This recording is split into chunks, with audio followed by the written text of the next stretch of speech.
देवराहा बाबा भारत के मान्य संत थे। बड़े बड़े उद्योगपति एवं राजनेता उनका आशीर्वाद पाने के लिए लालायित रहते थे। जब कभी कोई गायत्री परिवार के परिजन उनके दर्शन करने पहुंचते थे तो वे बड़ी प्रसन्नता व्यक्त करते हुए उन्हें खूब आशीर्वाद और प्रसाद देते थे। पूज्य गुरुदेव के बारे में पूछने पर वे बड़े भाव भरे सामान्य युक्त शब्द कहा करते थे। श्री श्री प्रसाद मिश्रा जी कहते हैं कि एक बार मैं और मेरा एक मित्र केपी श्रीवास्तव देवराहा बाबा जी से मिलने गए थे। हम लोग बाबा जी के मचान तक पहुंचकर उनके एक शिष्य से बोले कि स्वामी जी को कहें कि पंडित श्री राम शर्मा आचार्य के शिष्य आए हैं, आपको प्रणाम करना चाहते हैं।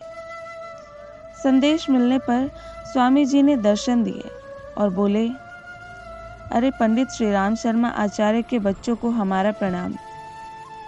हमने मन ही मन सोचा, स्वामी जी हमें प्रणाम क्यों कर रहे हैं।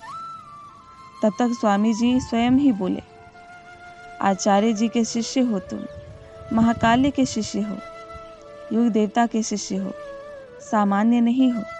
हम प्रणाम कर रहे हैं तो सोच कर ही कर रहे हैं। तुम्हारे गुरु श्री राम नहीं स्वयं राम हैं। हम लोगों को वहां तक जाते जाते भूख लगाई थी, सो मन में ठान कर गए थे कि संतों के पास खूब फल आदि रहते हैं, कुछ तो खाने को मिलेगा ही। बाबा जी की बात सुनने के पश्चात हमारा ध्यान भूख की ओर गया। तब तक बाबा जी बोले, इनको भूख लगी है, इनको खाने को दो। आदेश पाकर उनका शिष्य संतरे ले आया और 2-2 संतरे हम लोगों को दिए। इस पर बाबा ने कहा, 2-2 क्या देते हो, हाथ भर भर कर दो। हम लोग झोली भर भर कर प्रसाद लेकर आए और पेट भर कर संतरे खाए। कुछ दिन बाद हम पुनः उनसे मिलने गए। तब हमने उनसे कहा, कुछ पूज्य गुरुदेव के बारे में बताइए। तो वे बोले, तुम उनके पास से आए हो, तुम बताओ, मैं क्या बताऊं। हमने कहा, हमारी दृष्टि बहुत स्थूल है, आपकी दृष्टि सूक्ष्म है, आप उनके बारे में हमें समझाएं। तो वे बोले, जिनका मैं हृदय में निरंतर ध्यान करता हूँ, वे हैं तुम्हारे गुरु आचार्य श्री राम। बाबा के उक्त कथन में कितनी गहराई है, यह कौन समझ पाता। संत सहज ही दूसरों को सम्मान देते रहते हैं। इसी संत सुलभ शिष्टाचार के अंतर्गत लोग उनकी उक्त अभिव्यक्तियों को लेते रहते हैं।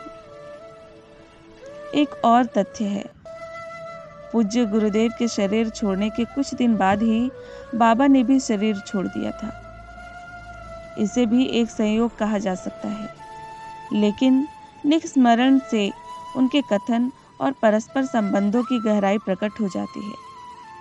श्री राम चले गए, अब मैं शरीर रखकर क्या करूंगा।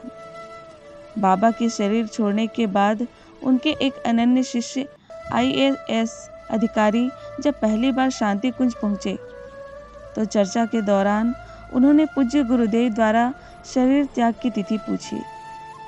हमने बताया, पूज्य गुरुदेव ने 2 जून 1990 को शरीर छोड़ा था। सुनते ही उनके मुख से सहज ही निकल पड़ा, देखो यही बात थी। पूछने पर उन्होंने अपना स्मरण सुनाया।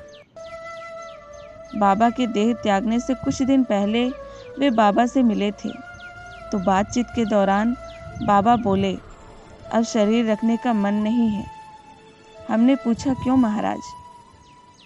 तो अपने हाथ की खाल पकड़कर खींचते हुए कहा, अब ये चाम रखकर क्या करेंगे, आत्मा तो चली गई।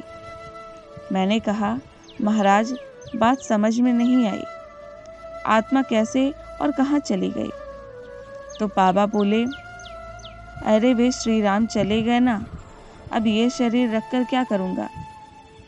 और कुछ दिनों के बाद ही 19 जून 1990 को बाबा ने भी शरीर छोड़ दिया। वंदनीय है यह दिव्य प्रेम और वंदनीय है उसे धारण करने वाले महापुरुष। जय गुरुदेव।